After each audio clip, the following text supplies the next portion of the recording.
Hello বন্ধুরা, welcome back to চুমকিজ adventure. আজকে তোমাদের সাথে শেয়ার করতে এসেছি পুরনো দিল্লির ভীষণ জনপ্রিয় একটা রেসিপি, চিকেন চাঙ্গেজি। চলো তাহলে শুরু করা যাক আজকের রেসিপি।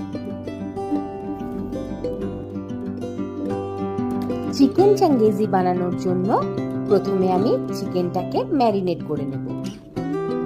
চিকেনটাকে ম্যারিনেট করার জন্য আমি এর মধ্যে দিয়েছি আদা, রসুন আর কাঁচা লঙ্কার পেস্ট। তারপর অ্যাড করেছি নুন, হলুদ, 2 চামচ কাশ্মীরি রেড মির্চ পাউডার, ধনে জিরের গুঁড়ো, পরিমাণ মতো টক দই আর লেবুর রস।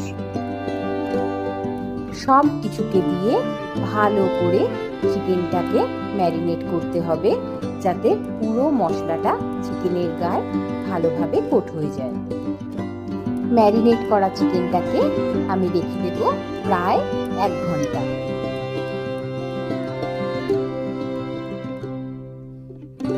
চিকেন চাঙ্গেজিটাকে 3টে পার্টে বানাতে হবে। প্রথম পার্টটার জন্য আমি একটা পটে নিয়েছি 4 চামচ অলিভ অয়েল। তোমরা চাইলে সাদা তেল বা সরষের তেলও ইউজ করতে পারো। তেলটা ভালো করে গরম হয়ে গেলে আমি এর মধ্যে দিলাম স্লাইস করে রাখা পেঁয়াজ। পেঁয়াজটাকে ভালো করে ফ্রাই করতে হবে। পেঁয়াজটা একটু সফট হয়ে এলে আর পেঁয়াজের কালারটা চেঞ্জ হয়ে গেলে এর মধ্যে অ্যাড করলাম 2 চামচ আদা, রসুন আর কাঁচা লঙ্কার পেস্ট। সব কিছুকে ভালোভাবে মিক্স করে মশলাটাকে কষাতে হবে যতক্ষণ না কাঁচা গন্ধটা চলে যায়। মশলাটা বেশ ভালো করে কষানো হয়ে গেছে। এবার এর মধ্যে অ্যাড করলাম স্লাইস করে রাখা টমেটো। টমেটোটা দিয়ে মশলাটাকে আরেকটু নাড়িয়ে নিয়ে এর মধ্যে অ্যাড করব নুন। টমেটোটাকে নরম করার জন্য তো নুনটা দিতেই হবে। সঙ্গে দেব পরিমাণ মতো হলুদ আর কাশ্মীরি রেড মির্চ পাউডার। ভালোভাবে কষিয়ে নেব যতক্ষণ না মশলা থেকে তেল ছেড়ে আসছে। মশলাটা ভালো করে কষানো হয়ে গেলে তারপর সেটাকে ঠান্ডা করে মিক্সিতে একটা ফাইন পেস্ট বানিয়ে নিতে হবে। এটাই হবে চিকেন চাঙ্গেজির গ্রেভি। এবার হচ্ছে রেসিপিটার সেকেন্ড পার্ট। সেকেন্ড পার্টের জন্য আমি একটা গ্রিলারকে ভালো করে গরম করে নিয়ে তার মধ্যে একটু তেল দিয়ে ভালো করে ব্রাশ করে নিয়ে যে চিকেনগুলো ম্যারিনেট করে রেখেছিলাম সেগুলো একে একে দিয়ে দিলাম। উল্টে পাল্টে চিকেনটাকে একটু রোস্ট করে নিতে হবে। এই রোস্ট করাটাতেই চিকেনের টেস্টটা একদম সম্পূর্ণ চেঞ্জ হয়ে যাবে। একদম রেস্টুরেন্ট স্টাইলের টেস্ট ঘরেই পাওয়া যাবে যদি এই পদ্ধতিতে চিকেন চাঙ্গেজি বানানো হয়। ব্যাচে ব্যাচে আমি সমস্ত চিকেনটাকে রোস্ট করে নিয়েছি। সেকেন্ড পার্ট শেষ। এবার করব থার্ড পার্ট। থার্ড পার্টের জন্য আমি আবার প্যানে নিয়েছি পরিমাণ মতো অলিভ অয়েল আর সঙ্গে নিয়েছি বাটার। বাটারটাকে ভালো করে তেলের মধ্যে মেল্ট করিয়ে নিয়েছি।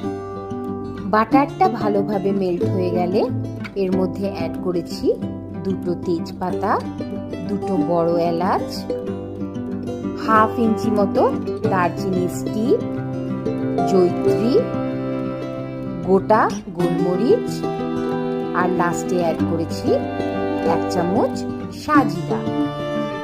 সমস্ত মশলাকে ভালো করে তেল আর বাটারের মধ্যে নাড়াতে হবে যতক্ষণ না মশলা থেকে একটা সুন্দর অ্যারোমা বেরোয়। মশলাটা থেকে একটা সুন্দর অ্যারোমা বেরোলে এর মধ্যে অ্যাড করেছি ধনে জিরে গুঁড়ো, সঙ্গে দিয়েছি হলুদ, কাশ্মীরি রেড মির্চ পাউডার আর সামান্য অল্প নুন। নুনটা একটু বুঝে দিতে হবে কারণ সব কিছুতে আগে নুন দেওয়া আছে। আবারও সব মশলাগুলোকে নাড়িয়ে নেব যতক্ষণ না পুরো মশলাটার কাঁচা গন্ধটা চলে যায়। কিন্তু খেয়াল রাখতে হবে মশলা যেন পুড়ে না যায়। মশলাটা একদম পারফেক্টলি কুক হয়ে গেছে। এবার এর মধ্যে অ্যাড করলাম মিক্সিতে যে মশলাটা পেস্ট করেছিলাম সেই মশলাটা। সব কিছুকে আবারও ভালোভাবে কষাবো যতক্ষণ না সাইড থেকে মশলাটার তেল ছেড়ে আসে। মশলাটা ভালোভাবে কষানো হয়ে গেছে, মশলা থেকে তেল ছাড়া শুরু করে দিয়েছে। এই সময় এর মধ্যে অ্যাড করলাম বেশ খানিকটা পরিমাণ কুচানো ধনেপাতা, আর সঙ্গে অ্যাড করলাম বেশ অনেকটা পরিমাণ আদা কুচি। এইটাতে টেস্টটা অনেকটা বেশি এনহ্যান্স হবে। আবারও সবকিছুকে মিনিট 5 নাড়িয়ে নেওয়ার পর এর মধ্যে অ্যাড করলাম যে চিকেনটাকে আমরা রোস্ট করে রেখেছিলাম সেই চিকেনটাকে। পুরো চিকেনটা অ্যাড করবার পর আবারও চিকেনটা দিয়ে মশলাটাকে কষিয়ে নিলাম। চিকেনটাকে ভালোভাবে মশলার সাথে কষিয়ে নেওয়ার পর এর মধ্যে অ্যাড করব পরিমাণ মতো জল। জলটা একটু বুঝে অ্যাড করতে হবে, কারণ চিকেনটা নিজস্ব একটু জল ছাড়বে, আর রোস্টের সময় চিকেনটা অনেকটাই সেদ্ধ হয়ে আছে, গ্রেভিটাও হবে গামাখা। সেই বুঝে আগে সামান্য অল্প গরম জল অ্যাড করলাম। পুরো চিকেনটাকে ভালোভাবে নাড়িয়ে নিয়ে ঢাকা দিয়ে বাকি চিকেনটাকেও সেদ্ধ করে নিতে হবে। চিকেনটা একদম পারফেক্টলি সেদ্ধ হয়ে গেছে। এই সময় চিকেনটাতে নুন মিষ্টিটা চেক করে নিয়ে এর মধ্যে আবার অ্যাড করলাম খানিকটা পরিমাণ কুচানো ধনেপাতা। নিজেদের পছন্দ অনুযায়ী গ্রেভির কনসিস্টেন্সিটা রাখতে হবে। আমি এখানে একটু চিকেনটাকে গামাখো করব, তাই জন্য চিকেনটার যেটুকু এক্সেস জলটা আছে সেটাকে একটু মেরে নিচ্ছি। আমার চিকেন চাঙ্গেজি একেবারে পারফেক্টলি রেডি হয়ে গেছে।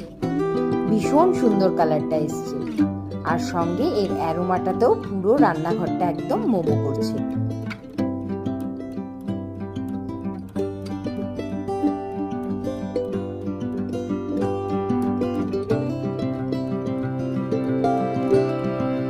এইভাবে একবার বানিয়ে তোমরাও দিল্লির স্বাদ একেবারে বাড়িতে বসেই নিতে পারো। একবার রেসিপিটা ট্রাই করে আমাকে জানিও কেমন লাগলো। ভালো লাগলে একটা লাইক, শেয়ার, কমেন্ট করো।